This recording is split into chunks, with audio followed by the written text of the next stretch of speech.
Mesdames, Messieurs, bonsoir et bienvenue. Le trafic sur l'autoroute A10 sera encore très perturbé ce week-end à hauteur de Chambray-les-Tours. Une voie de circulation dans les deux sens seulement. Hier soir, un camion a perdu son chargement d'huile de palme. Le bitume doit être refait à neuf. Les explications dans quelques instants. Serge Babary inaugure sa permanence de campagne à Tours et se fait un peu plus offensif. Le candidat de la droite et du centre droit souhaite être un maire à 100%. Il accuse Jean Germain d'être un cumulard qui donne plus d'importance au Sénat qu'à la mairie. Et puis l'orientation au cœur d'un rendez-vous au Parc Expo, c'est traditionnel, le forum de l'orientation attend élèves et étudiants soucieux de leur avenir. Thème cette année, la mixité.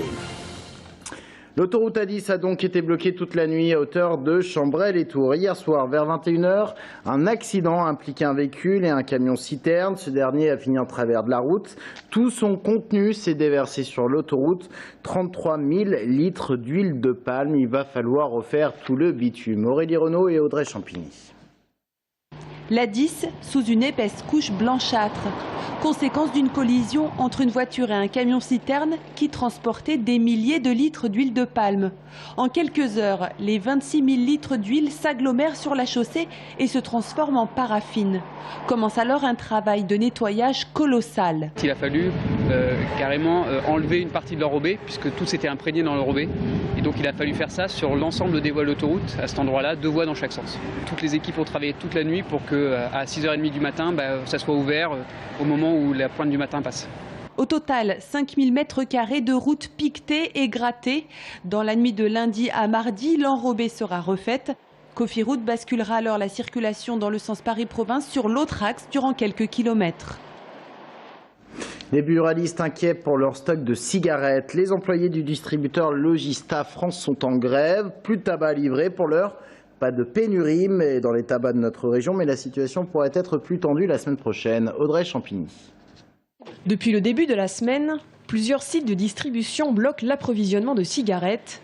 Résultat, des livraisons décalées et pour certains professionnels, l'obligation de se tourner vers des centres de dépannage.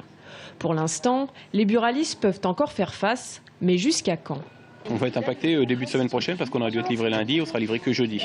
Donc il va manquer 4 jours de jonction, mais on arrive à avoir des dépannages livrés, ce qui fait que ça va peut-être pas nous impacter autant qu'en région parisienne, où eux n'ont pas eu du tout de dépannage derrière. Du côté des clients, la pénurie de cigarettes ne paraît pas inquiéter plus que ça, quitte à faire quelques petits sacrifices. Des kilomètres ? J'arrête de fumer. Non, c'est pas vrai. Oui, je prendrai une autre marque. Quand on est fumeur, on n'a pas de marque préférée. Je prendrai un paquet qui me convient.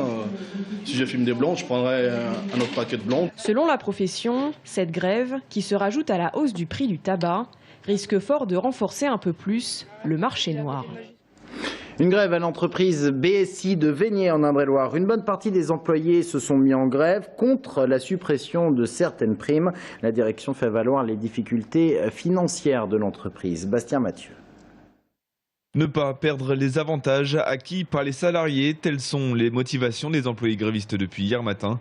Une 80aine d'ouvriers sur les 103 de l'entreprise ont répondu à l'appel des 3 organisations syndicales, la CGT, la CFDT et FO, et ont cessé de travailler. Notre direction veut nous enlever une partie de notre salaire, donc ça comprend la prime de transport, les primes d'équipe, parce que nous tournons en 3-8 et week-end, et une partie du quart d'heure de régleur, le passage des consignes, qui serait réduit de 15 à 6 minutes, ce qui ferait donc une perte de 3 heures supplémentaires pour chaque personne qui en bénéficie. Burner System International, entreprise fabriquant des robinets de gaz, serait en difficulté financière et c'est pour ça que la direction aurait décidé de supprimer ces primes. Selon les syndicats, ce retour en arrière aurait quelques conséquences sur la fiche de paye. Déjà que la vie est dure pour les gens en général, avec ce perte de salaire, c'est à peu près équivalent à notre 13e mois en valeur financière. Les salariés ne doivent pas faire les frais de cette baisse de salaire, étant donné que l'entreprise n'a pas voulu depuis ces dernières années investir et innover sur le plan des produits. Suivie par la quasi-totalité du personnel de production, la grève pourrait être reconduite jusqu'à ce que la direction revienne sur ses pas. En attendant, les employés continuent de rester devant l'entrée dans l'espoir de pouvoir renégocier leur salaire. La politique est un événement hier soir à Tours. Serge Babary, le candidat de la droite et du centre droit, a inauguré sa permanence. 600 personnes ont répondu présent. C'est véritablement le coup d'envoi de la campagne à droite. Jamais Serge Babary n'avait encore attaqué le maire sur sa personne. Signe que la campagne a bien débuté à droite. Hier soir, il a lancé son premier pic sur Jean Germain. Je considère qu'une grande ville comme celle de Tours, avec son agglomération, nécessite d'avoir un manager à 100%. C'est un travail à 100%. On ne peut pas être un maire TGV, comme il y a des profs TGV. Avoir un appartement à Paris et venir régler les affaires à Tours entre deux trains. Ça, c'est non. Opposer le maire cumulard au candidat qui souhaite être 100% maire, voilà donc une des stratégies de la campagne de Serge Babary. Mais de là à imaginer les prémices d'une campagne agressive, il y a un pas à ne pas franchir. Non, je ne serai jamais agressif. J'ai cité un fait reconnu, médiatiquement évoqué, publiquement dans un certain nombre de revues. Chacun le sait, chacun le comprend. Moi, je présente une alternative. Beaucoup de travail à faire, notamment dans les quartiers, mais aussi du côté de l'équipe et du programme. Un programme en cours de constitution, dont la synthèse sera présentée à la mi-février. Proximité, dynamisme et rayonnement de la ville, 3 axes qui seront mis en avant par le candidat, dont on dit qu'il a eu du mal à surmonter les divisions internes à son camp pour l'élaboration de sa liste. J'ai dit pourquoi je prenais mon temps. On va gagner cette mairie. Il y faut une équipe de grande qualité. Je suis extrêmement rigoureux dans le choix de l'équipe de tête que je veux voir m'entourer. Constate qu'un certain nombre de personnes qui étaient adversaires il y a 1 an et demi ont compris l'intérêt supérieur d'un rassemblement. Unis, la droite et le centre vont devoir l'être pour remporter la mairie de Tours. Mais après avoir bataillé pour l'union de son camp, Serge Babary doit repartir en guerre, cette fois-ci contre le Front National et le risque d'une triangulaire au second tour. D'où la présence importante des quartiers populaires, notamment dans le discours du candidat. Parce que si le Front National fait un score, les socialistes se maintiendront pour un mandat supplémentaire à la mairie de Tours, et c'est pas ce que souhaitent tous ces gens-là. Focus municipal, le nouveau rendez-vous politique des municipales sur TV Tours Val-de-Loire, numéro 1 de cette émission pour y voir plus clair sur ce scrutin, ce soir à 19h15, 20h15 et 20h30.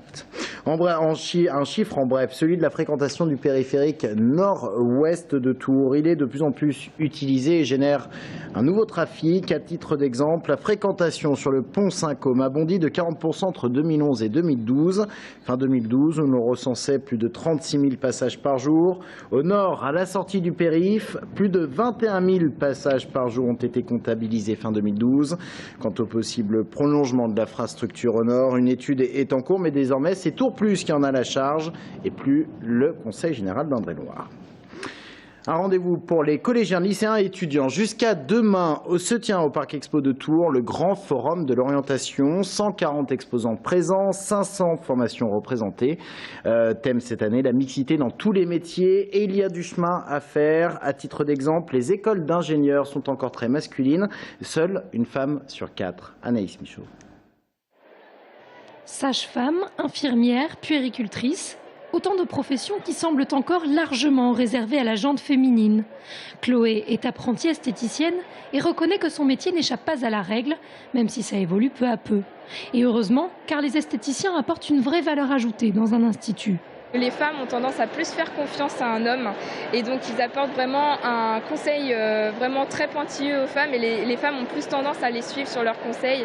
On voit déjà que les grands coiffeurs souvent sont des hommes. Ils ont vraiment une notion particulière sur le visagisme. Ils apportent vraiment un point de vue, un détail, ce détail masculin que toutes les femmes veulent avoir. Tout comme les hommes se distinguent en esthétique pour le maquillage et les soins du corps, les femmes sont particulièrement appréciées dans certains secteurs du BTP, où elles ne représentent pourtant que 10 à 15% des effectifs. On a effectivement une augmentation de candidatures de femmes, c'est surtout dans les métiers de finition, donc comme la peinture, le carrelage. La compétence en plus des femmes, c'est surtout la finesse, le rapport avec la clientèle aussi. Et c'est vrai qu'une femme sur un chantier, c'est plus méticuleux. Des compétences différentes et recherchées. Alors exercer un métier d'homme quand on est une femme et vice-versa, pourquoi pas? Fin de cette édition, merci de l'avoir suivi. Reste avec nous dans un instant. Claude Greff, la députée de la 2e circonscription d'Indre-et-Loire, est notre invitée.